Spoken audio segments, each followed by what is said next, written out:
Welcome to the Garments Engage Crochet Podcast, where I chat about crochet garments and other yarny things. I am Michelle Ferguson, crochet pattern designer of Two Brothers Blankets. You can find me at twobrothersblankets.com, on Facebook and Instagram at Two Brothers Blankets, and right here on YouTube every week for this crochet podcast. Thank you so much for joining me for the premiere of season 3. We are back finally, and I have a lot of fun things planned for this season. I've got some really great designer interviews that I think you're gonna love. I've got some product reviews. I've got some yarn reviews. And as always, I've got great tips and information on crocheting garments and other crochet related topics.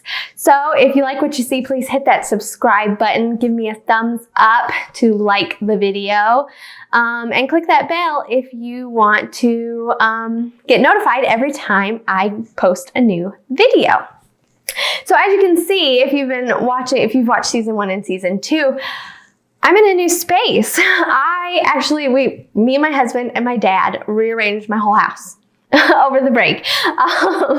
We moved everything around, and now I am in what was our living room is now my office. I know, a little unconventional, but I love it. I have a lot more space in here. I'm closer to the kiddos when they need help with school or whatever, during homeschooling and all that. Yeah, it's really nice. I'll have to do like a tour. I did a little tour on Instagram. I'll have to put that in highlights or something so that you can check it out. But I'm really enjoying this. I've got a big old space back here to take pictures now. Lots of good lighting. I can leave my lighting and my camera setup just up now because there's plenty of room. So yeah, I'm in a new space. It might look a little different to you, but that's what it is. We've moved everything around. So just an FYI.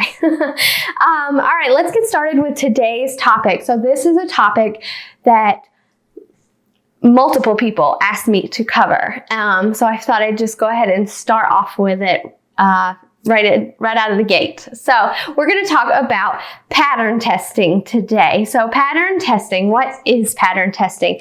Pattern testing is when a designer has other crocheters crochet their design, their pattern, before it is released to check for things like that it fits, that they can understand their instructions, that they don't have typos and errors or their math was wrong, stuff like that. So they basically make sure this pattern works and can be crocheted and understood by another crocheter.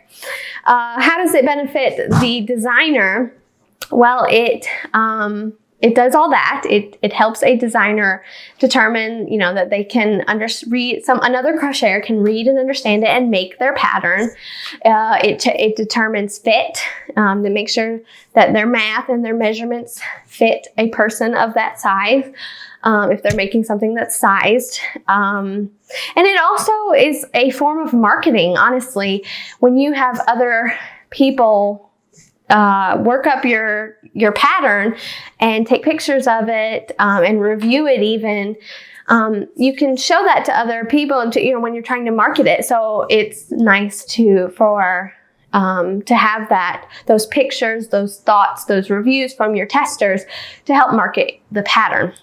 What does pattern testing do for the crocheter, someone who just wants to test a pattern? What is the benefit there? The benefit to the crocheter is you get a free pattern for one. Usually the designer will give you the pattern, the drafted pattern, unedited version first. And then if you complete the test in the allotted time that they give you, and follow all the directions, they usually give you the finished copy of the pattern too. So you get a free pattern out of it. It helps with experience. I started pattern testing before I started designing. Honestly, when I was a crocheter, when I was just crocheting things, I never thought that I would actually design patterns. Like, I used to remember being like, how do these people do this? How do they figure out all these sizes and these numbers and all this? And pattern testing is what helped me figure that out and learn that. And it just gave me experience. It gave me experience with new stitches, workup styles, all the things. And so it helps you learn new things and build experience. It also helps you build relationships with some of these designers. Some of my testers that started out with me when I was like having my first patterns tested are still with me and are friends of mine. I have an exclusive pattern tester group that are the people who have tested for me over the years and have always come through for me and all that. I've put us all in a Facebook group and I ask their opinion, yarn opinion, design opinion, all kinds of stuff. And I share with them my ideas and all kinds of stuff. So it builds relationships as well. And it also can create possible opportunities. I know some of my testers that test for me or used to test for me now test for big yarn companies like We Crochet or make samples. One of my testers is now my hired sample maker. I actually hired her to make samples for me. So it also can produce opportunities like that for a crocheter who's not a designer. Okay, so how do you become a tester? How does that happen? So I can't remember the first time I actually tested a pattern. I can't remember exactly which one it was, but most of the time a designer will put out a testing call. Some designers have just general applications on their website that you can fill out at any time, and then they contact you if they need a test done. But I personally and many other designers put out a testing call for each design that they need tested. So like I said, I have an exclusive group. I usually ask them first, but if I can't find enough, I'll put a call out to my Facebook group, Instagram, sometimes my email list, which I haven't done in a while and I need to. All the social media places, and put it out there. And usually I'll set up a Google form for them to fill out so that I know that they at least know how to crochet decently, know how to take a picture, know that they can't share the pattern, stuff like that. I'll just put that call out and then anyone can apply. So what are the qualifications for a tester? Well, for one, you gotta be able to crochet, just in case you didn't know that. Anyways, that was kind of lame. But yeah, you got to be able to crochet. You must be able to commit to a timeline. I have learned over the years that a quick timeline is not the best. So I try to give as long as possible, but sometimes I'm on a quick timeline and I need my testers to be on a quick timeline too. So don't commit to something you don't think you can finish. But if it is a timeline that you think is reasonable and that you can finish unless something crazy happens, just be able to commit to that. That's a very important part of the testing process, which I know not everybody loves, but us as designers, we've got to get stuff out. We have deadlines too.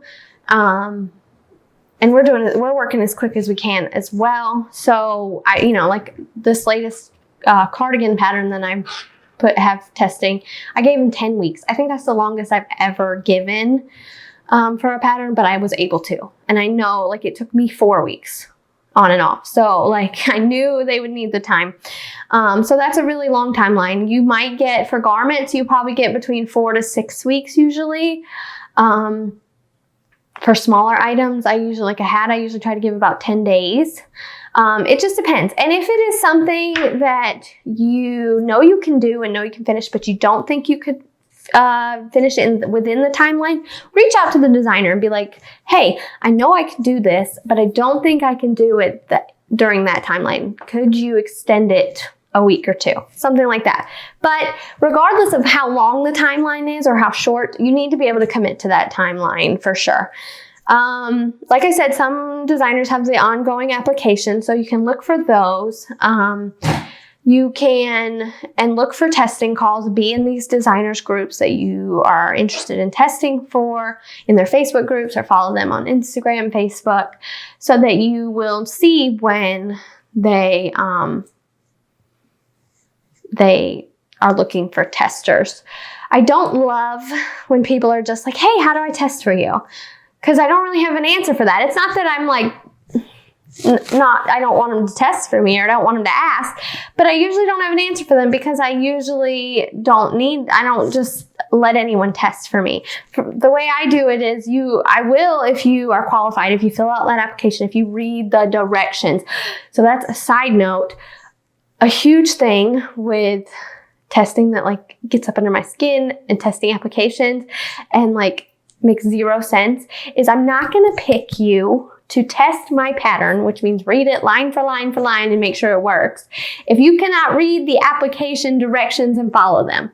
Just a side note, just remember, do that. Because it makes no sense. Why would I pick you if you didn't read and follow the directions correctly in the application? How are you going to read and follow the directions correctly in my test?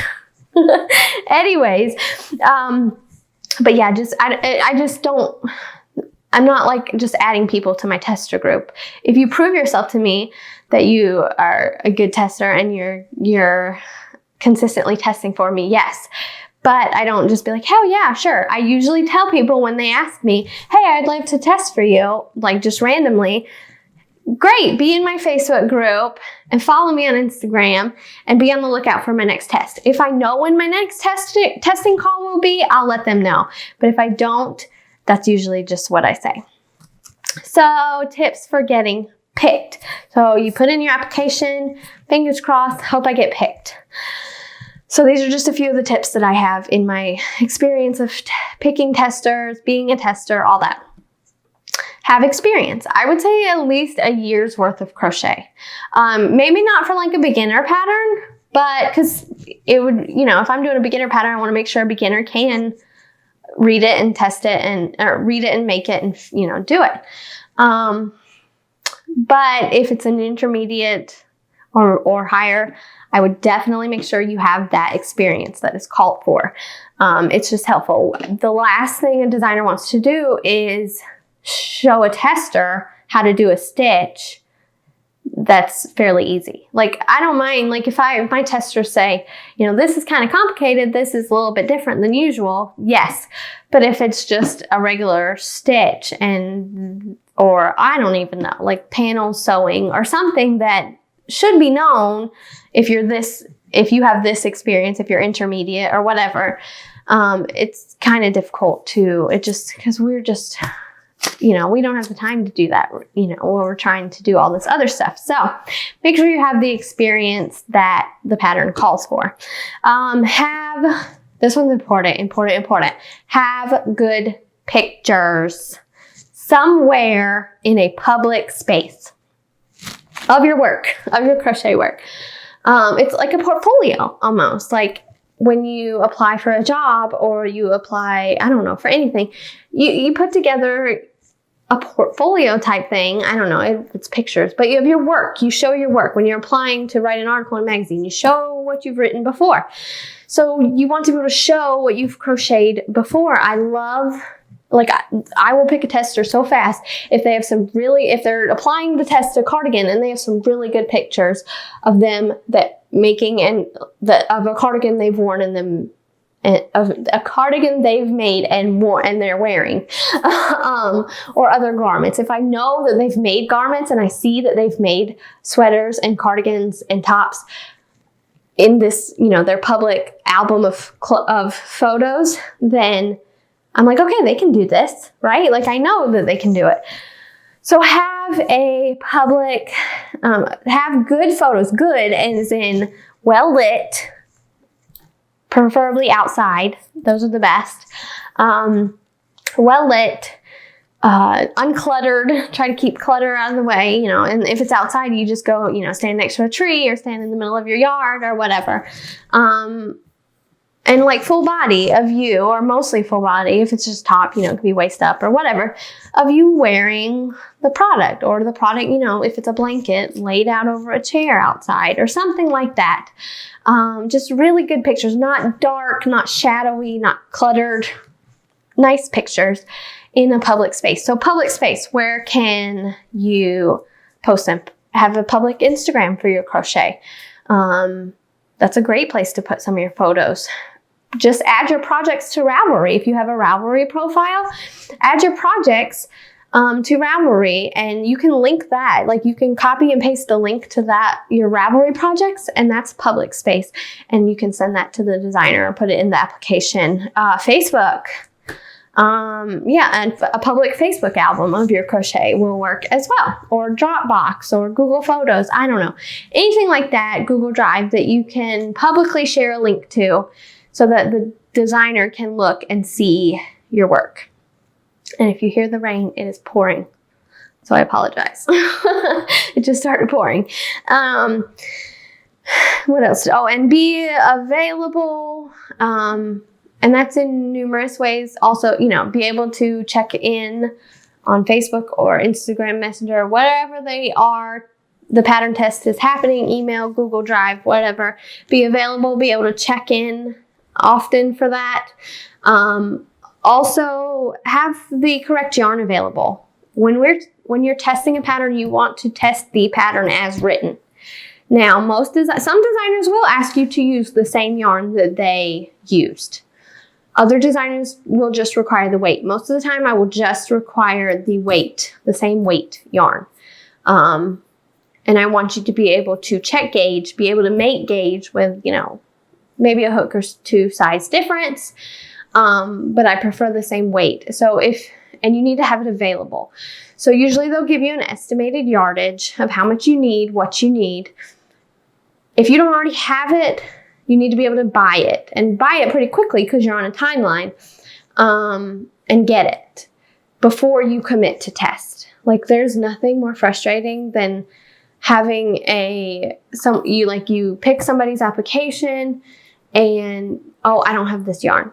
Or I'm going to use a worsted weight. I'm going to use Red Heart Super Saver when the pattern calls for a sport weight or a fingering weight. After you applied. So, and maybe that's part of something, you know, my own fault. I should put in the application, hey, do you have the yarn called for? What yarn do you plan to use? I know my friend Amber at Blissless has done that in her testing application. She put, what yarn are you planning to use?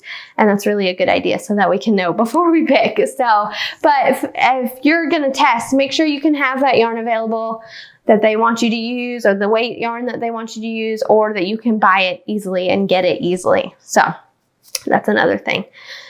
Okay, so you got picked. Yay! You're going to test this pattern for this designer.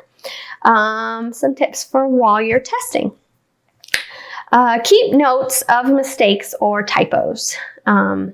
If you can print out the pattern and add little notes or highlights, that's great. Or just maybe keep a notebook close by if you're looking at it on a device that you can write stuff down. If it is vital to the workup, post it or let the designer and other testers know. Post it. So I do usually a Facebook group for my testing, like a hub of where all the testers are, that they can discuss it, answer each other's questions if I can't get to it right away, or whatever, share progress. So if it's vital to the workup, so if it's a mistake that's going to affect the way it works up, go ahead and post it and let them know. If it's just like I spelled have without the silent E, just make a note of it. You know what I mean? Like, we don't need all the posts that say that.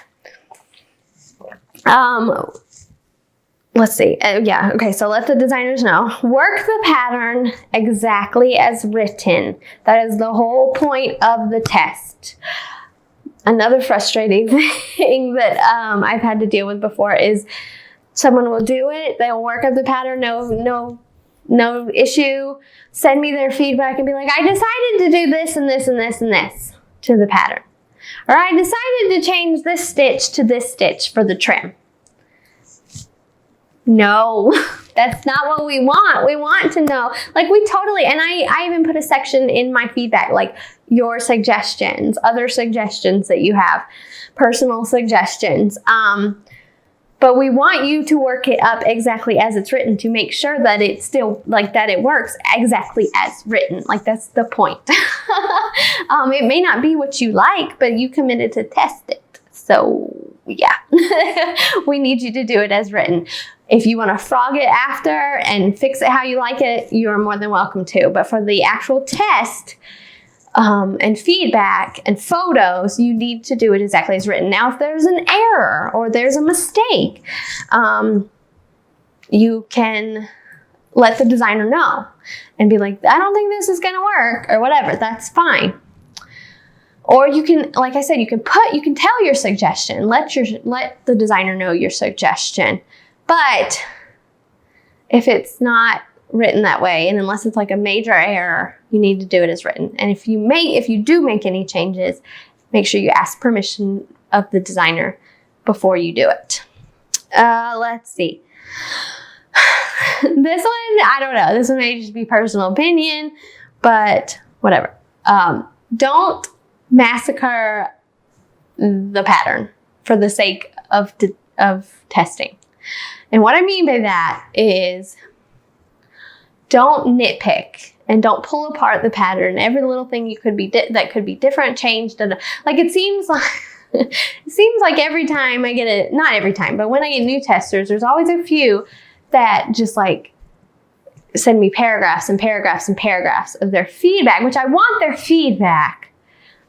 But like my main thing is the tangible things, like the typos and the errors, and make sure the math is correct. Like I don't want to know, like I want your suggestions. I do want your suggestions. I don't want to sound mean, but I want to know that the pattern works. And I don't need like, well, you could do it like this and you could say it like this and it could be this, or you could do this and this and this and this and this. Like, yes, but I want to do it like this. I don't know. Maybe that's just my own like insecurity in myself or my own like, these are my babies. My patterns are important to me and I like them just the way they are. I don't know. That might be my own thing. But don't massacre the pattern. Like don't just nitpick it and break it apart for every little thing just for the sake of testing. Like less sometimes is more. Just a thought. Take progress photos and like as you're going, and they don't have to be perfect. They don't have to be fancy. They're nice when they're fancy and like really nice if if your designer says you can share on Instagram or something like that.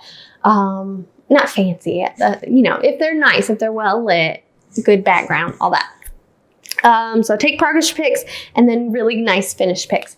If you take some really nice finished pics, the designer probably going to share them. I love to share my tester pics. I love to put them on the Ravelry listing. And then you get tagged and then you might get another opportunity to test or do other work of some sort.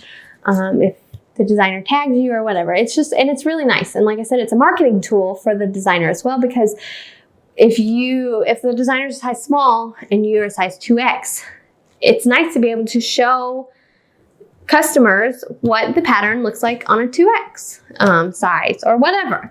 You can see it on different body types and shapes and stuff like that. So really good pictures are just great. We love really good pictures. Designers do. And stay in communication with the designer. Don't ghost us, please. If something comes up, let us know. If somebody gets sick, nowadays, yeah, you could get sick or, anything could happen, family emergency, whatever. We're not gonna be angry at you. And if something happens, just let us know. I am gonna be angry if you don't tell me, if you just ghost me and don't tell me what you did.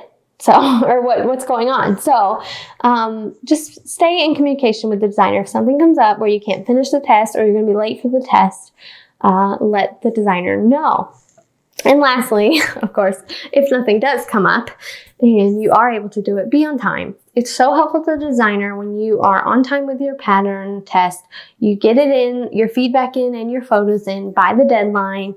So that he or she can move on with her timeline, my timeline. And last but not least, if there's nothing going on that you have to communicate with the designer about, be on time. Let the designer know that you you care about this commitment that you made. And so you turn your feedback in and your photos in by the due date. We just love that. And that helps us move along with our timeline for publishing or sending it in to whoever we're working with or whatever. And that's just super helpful. So if you can be on time, be on time. If not, communicate with the designer. So those are my tips for you. If you have any questions about designing, testing, please leave them in the comments and I will answer them as I see them. I couldn't do my job without testers. Like I could not do it. I make a lot of mistakes. I type it up as fast as I can and send it. I don't really proofread it. I do sometimes. But I do, I have typos. I have mistakes that my testers catch. I've forgotten things. I've gotten math wrong. I need testers. And I personally, this is just my opinion, I believe all patterns should be tested. I just think it's an important part of the process. Not every designer gets their patterns tested. I just think it's important. I think it's vital to the process. Just my opinion. So testers are super important to me and super special. And like I said, I couldn't do my job without it. So we need all the testers we can get. If it's something you're interested in, I definitely check in my Facebook group, Two Brothers Blankets Crochet Community is my Facebook group, and my Instagram is Two Brothers Blankets. That's where, if I don't have enough testers from my exclusive group that I've already created, that's where I'll put out tester calls. So if you're interested in testing from me, be sure you're there, those two places, and following me there, and be on the lookout. So those are my tips. I hope they're helpful. Okay, so let's get into WIPs. I've been gone for, I think it's been 3 weeks since the last episode of season 2. And in that time, I finished the commission design I was telling you about. It took forever, but it turned out beautiful, and I'm super excited. It's in testing now. And I also finished another sweater that took me 1 week and 1 day. Technically. So 8 days. It took me 8 days. I was so excited. It's super cute and it's super quick and it's going to go to tester soon. I also finished a hat pattern. So I am technically finished with designs for the year. When I was making that sweater, I was like, oh, this would be cute in a hat too. So I may make a matching hat to go with the sweater. But I'm done. I'm done with designs for the year, at least that will publish in the year. I have a few other things going on that I can't share yet, but for published designs of 2021, I am done. Yay! So what am I working on now? I'm kind of like in limbo with everything, but I still have, and I have like a few more rows of it. My Susie sundress. So I'm trying to add length. I want this one to be long. I don't want it to be too short, to show too much skin. So I'm making it, I want it to, it's only going to go to about my knees, but I want it to go to my knees. So it's just, right now I'm just adding length. So that's what I got going right now. I want to have this finished very soon, now that I'm done with everything. So that's the current project. I do have the baby blanket that I'm still working on, which I need to get on with that too, because my sister is due in like just over a month. So, and I'd love for him to have it, baby boy to have it when he's born. And then I have, some ideas for some selfish projects for myself soon, which I'll explain more probably next episode. But yeah, that is what's in my WIP bag currently. And an update of all my current WIPs and design. Okay, now let's get into the good stuff. The yarn review. I don't even know if I want to call it brutally honest yarn review anymore, y'all, because I'm not very brutal. Most of it I love. So yarn review, product review, whatever you want to call it. I don't know if it's brutally honest, but I will continue to be honest about the yarn at all times. Always honest. Scout's honor. Okay, so today I want to share with you one of my favorite yarns. Love this yarn, and I have a little rant to go with this yarn review. So the yarn is jeans yarn, Lion Brand jeans yarn. If you haven't used it, I don't know why. It's been around for a couple of years and it's amazing. It is super, super soft. It has some cute colors, denim light colors, grays, lots of fun colors, and it's a great yarn. It's one of my favorites. Let me give you all the deets. It's called Lion Brand jeans. It's a size 4 weight. It is 246 yards of 100% acrylic. Now, I'm gonna have to do some research into how they get certain, like some acrylics are really, really, really, really soft and some are not. And I don't know how that works, because it's acrylic. Acrylic is acrylic. But this one is one of the very soft ones that I love. Here's another red color. This one is called Jumpsuit. This one is discontinued, and that's what my rant is about. No disrespect to Lion Brand, but why do they discontinue yarn so much? Anybody know? Because I found out when I was looking on there to research, like just look it up and stuff. No, I was actually looking to get some more of this color. That's what it was. And it's discontinued along with all their other like brights. They had like brights and regulars, which is like the denims and the grays. Discontinued. And then I remember right after I published my Edgewater tank, which used ZZ Twist, which was a huge favorite of mine, discontinued. Does anybody know why they discontinue yarn so much? Like, I don't even think ZZ Twist was a whole year old. I don't know. Maybe it was. And I know people loved it, and I know people designed with it. And there were patterns out there, and there was even kits, I think, from like on the Lion Brand site that you could buy that used ZZ Twist. And then they discontinued it. And I don't know why. Like, I don't know why Lion Brand it seems like they discontinue yarns a lot.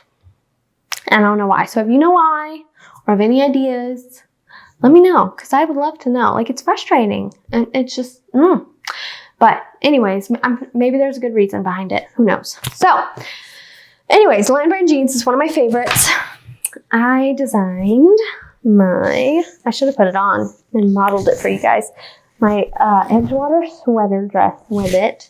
So soft. With the stitch, it is like, I love it. So I've washed this. I cannot say that I've dried it. I honestly do not remember. I don't think I dried it. I think I laid it flat to dry. But just washing it, it came out exactly like before I washed it. Like, it held up great. It says machine wash and dry, don't iron. So came out great. Loved it.